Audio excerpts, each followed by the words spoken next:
Hey guys, it's the Math Maniac here, and today I'm going to talk about slope-intercept and the general form. So, what is slope? Let me answer that question first. So, slope is practically like, for example, the steepness of a line. So, you can say it as, let's say we have a hill and we have a mountain. Obviously, the mountain would be steeper because to climb a mountain, you need like mountain gear and all. You need those like climbing tools. But to climb a hill, you probably just need some shoes, some decent shoes, and you're done. So that is what slope is. Intercept on a Cartesian plane, because we're talking about geometry here. So we talk usually, sometimes in geometry, we talk about in the Cartesian plane, which is the coordinate grid.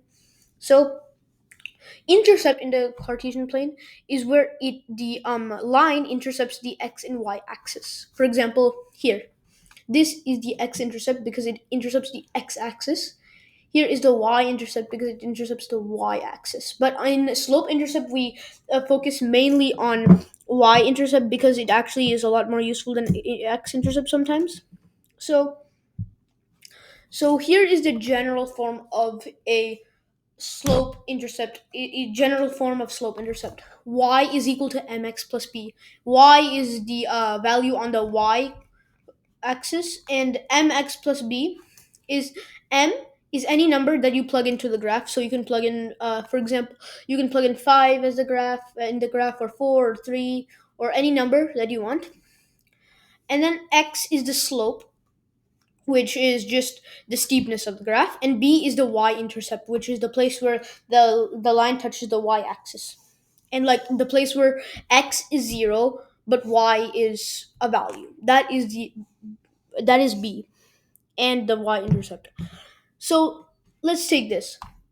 So now we can plug in those numbers to this formula and get slope-intercept is 4m of this graph is 4m by 7 plus b. So, and b here is, let's change this to 3, because if we can see right here, you can see that the y-axis when x is 0 is going to be 3 on the y-axis. So that is the intercept. So this is actually very useful because this tells us both the slope and the y-intercept.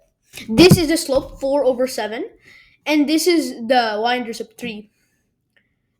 So using this, we can find a lot of values. For example, if I have x as, let's say, 14, what is y going to be?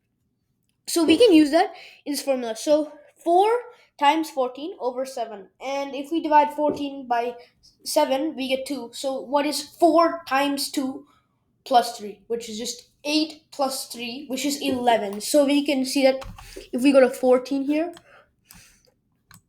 it's going to be at 11. 14, 11 is going to be exactly at 11. So this is really useful at finding these things. Thanks for watching this video, and please don't forget to like and subscribe. Bye.